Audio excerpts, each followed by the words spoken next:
la ministre de la Culture par contumace, on attendra qu'elle revienne. Œuvrer pour l'ensemble de la population et contre les inégalités culturelles.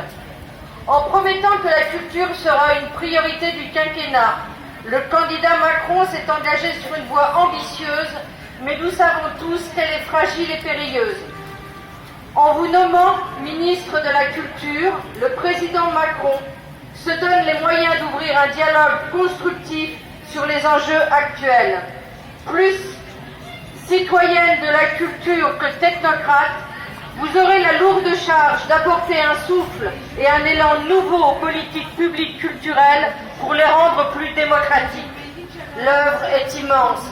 Et dans cette tâche, vous savez pouvoir compter sur les personnels du ministère qui, toujours, ont l'ambition intacte de rapprocher les plus éloignés de la culture, de protéger le patrimoine pour mieux le transmettre et de soutenir la création et les artistes.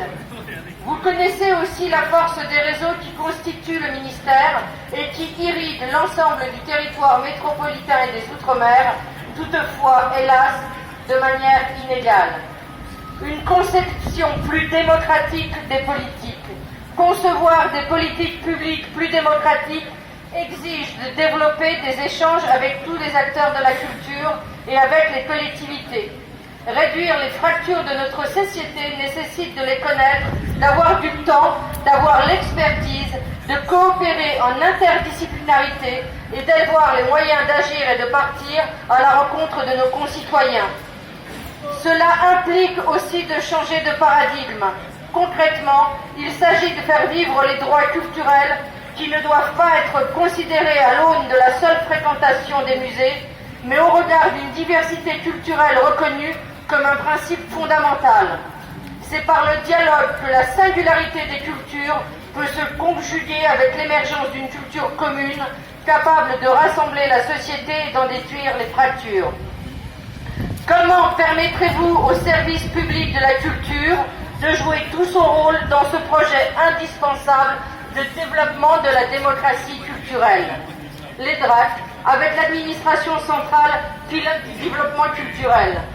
Avec 65 millions d'habitants et une multiplicité de collectivités, la cohérence des politiques publiques est un défi. Le service public de la culture se doit d'y répondre sans faille, au travers de l'administration centrale et au travers des DRAC, qui sont les outils du pilotage de l'action culturelle dans les territoires. La diversité de nos métiers, qui répond à celle des missions du ministère, doit à tout prix être sauvegardée pour qu'il puisse demeurer capable de faire droit à toutes les sollicitations sans restriction de moyens, notamment en région. Or, tout emploi supprimé dans une DRAC impose aux usagers un service public qui ne répond plus ou mal à leurs attentes. Les collectivités territoriales rencontrent des difficultés faute de moyens, mais aussi de plus en plus de raisons de choix politiques locaux qui écartent nos concitoyens de la culture. C'est à l'État de garantir à chacun, en tout point du territoire, un droit à l'accès à la culture et la possibilité de jouir de ces droits culturels. Faire culture, c'est faire société.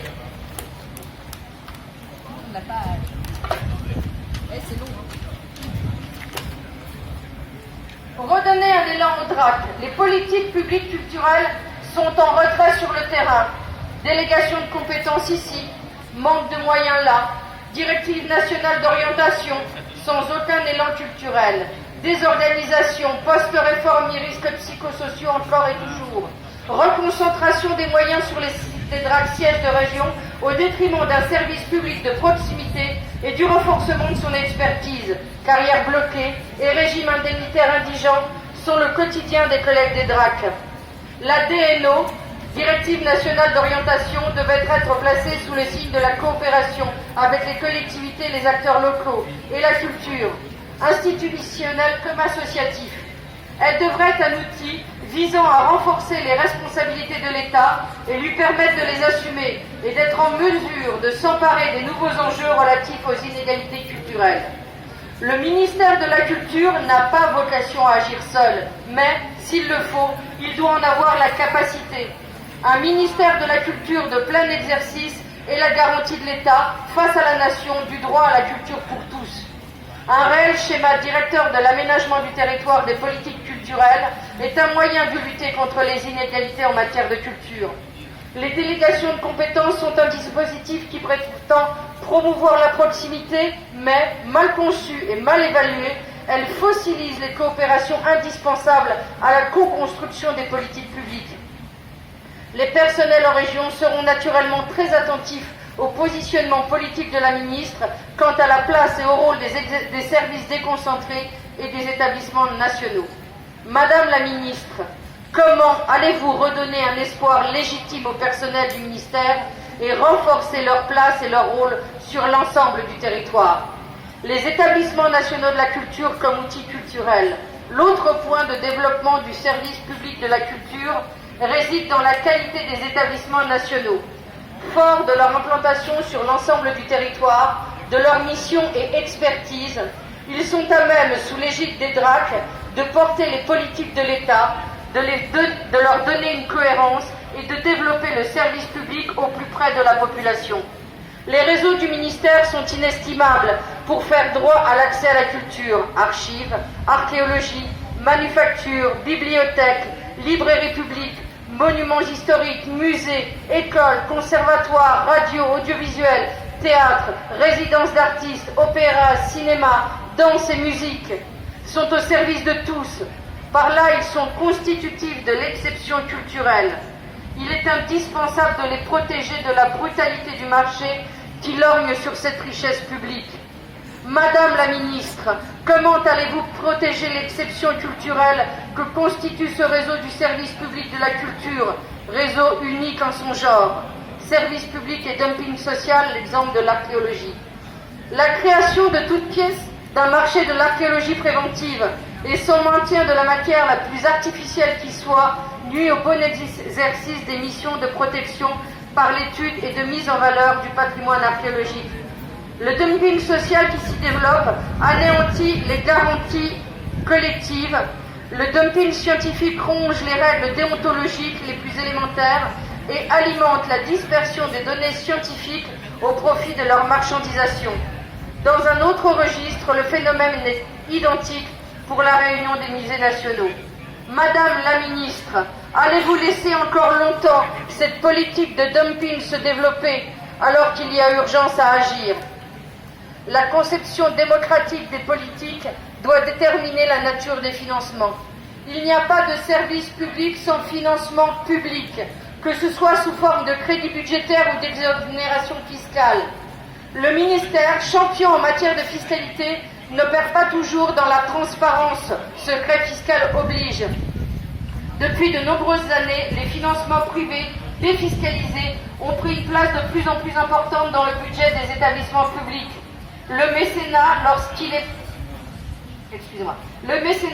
est associé au désengagement de l'État, porte en germe une privatisation de la culture au détriment de tout et loin du droit à l'accès à la culture pour tous. En lieu et place, on préférerait voir se développer des actions culturelles en direction des populations éloignées de la culture, comme celle mal nommée, intitulée Convention de jumelage entre grands établissements culturels et les zones de sécurité prioritaire en Île-de-France. Mais pour cela, il faut des moyens humains et financiers. Le ministère doit cesser ces perpétuelles injonctions paradoxales dans les relations qu'il entretient avec les services et établissements. Il lui faut admettre que faire autrement dans les politiques culturelles exige de repenser le modèle économique qui s'appuie pour le moment sur le développement des ressources propres à une fiscalité occulte. Madame la ministre, allez-vous asseoir des politiques culturelles démocratiques, revisiter les modèles économiques des établissements pour les adapter aux nouveaux enjeux culturels? Avec les personnels et les représentants de la démocratie sociale. Les représentants du personnel ne sont que l'expression de la parole de la communauté du travail ministériel. Les personnels et les représentants doivent être respectés, leur expertise reconnue. Ils sont une force de proposition avec les usagers pour garantir à tous un service public de la culture sur l'ensemble du territoire.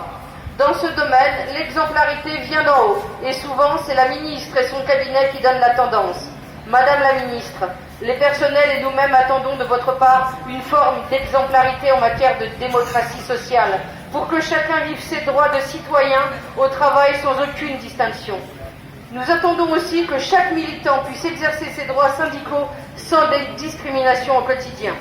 Madame la ministre, comment allez-vous renforcer la participation des personnels et de leurs représentants et leur droit d'intervention dans le champ de la démocratie sociale? Comment allez-vous permettre que les délibérations soient le fruit d'un débat démocratique et constructif? Un ministère saigné à blanc. Pour relever tous ces défis, pour ne pas passer à côté de la transition numérique et l'adapter à nos problématiques, pour permettre aux plus jeunes et à la diversité d'œuvrer pour le service public et l'intérêt général, pour permettre une meilleure adaptabilité du service public à la société et à ses mutations, pour offrir du travail et des carrières de qualité, et pour cesser la détérioration des conditions de travail, il y a nécessité à ne pas supprimer d'emplois. Or, le président de la République a programmé 170 000 suppressions d'emplois dans la fonction publique de l'État. La nécessité d'un service public de la culture en tout point du territoire pour lutter contre les inégalités culturelles nous paraît absolument pas compatible avec de telles restrictions de moyens. Madame la ministre, allez-vous laisser supprimer des emplois au risque d'affaiblir encore plus le service public de la culture et détériorer encore plus les conditions de travail? Ne pas oublier la feuille de paye. Si les personnels du ministère sont dévoués à la cause, leur feuille de paye a bien du mal à traduire cette énergie et cette expertise. Le ministère de la Culture est un ministère pauvre. Dans toute la fonction publique, ce qui n'est pas toujours très visible, voire vrai, le ministère est traversé par de nombreuses inégalités et disparités de traitement, tant en raison du genre, de la catégorie, de l'affectation ou des filières métiers. Il y a urgence à œuvrer pour plus de transparence en matière d'égalité de traitement, pour revaloriser la carrière des personnels, dont 40% sont en catégorie C. Il est nécessaire d'augmenter le nombre de promotions. Il est nécessaire aussi, pour faciliter un accès à l'emploi titulaire, de maintenir la rémunération antérieure à l'arrêté de titularisation. Madame la ministre, comment allez-vous favoriser de bonnes conditions de travail et de carrière, valoriser l'expertise, les qualifications et les compétences des personnels, promouvoir l'égalité professionnelle entre les femmes et les hommes, offrir un emploi pérenne aux précaires qui travaillent sur des besoins permanents, garantir une protection sociale complémentaire pour les rapprocher des soins, offrir des prestations sociales qui aident les personnels et leurs familles au lieu de les mettre en difficulté, protéger les personnels du dumping social et faire respecter la charte sociale pour les salariés des entreprises extérieures, pour ceux qui subissent de plein fouet le dumping social et sont les plus éloignés des droits sociaux, signe de progrès social. Cette lettre, à votre adresse, n'a pas vocation à être exhaustive, mais elle pose un certain nombre d'enjeux actuels qui suscitent des débats avec les personnels et dans la société. Elle est leur contribution aux nombreuses sollicitations dont vous ferez l'objet. Essayez de les entendre et d'y répondre dans le sens d'une plus grande justice sociale, dans le respect de l'égalité du traitement et au service de la culture et de l'intérêt général.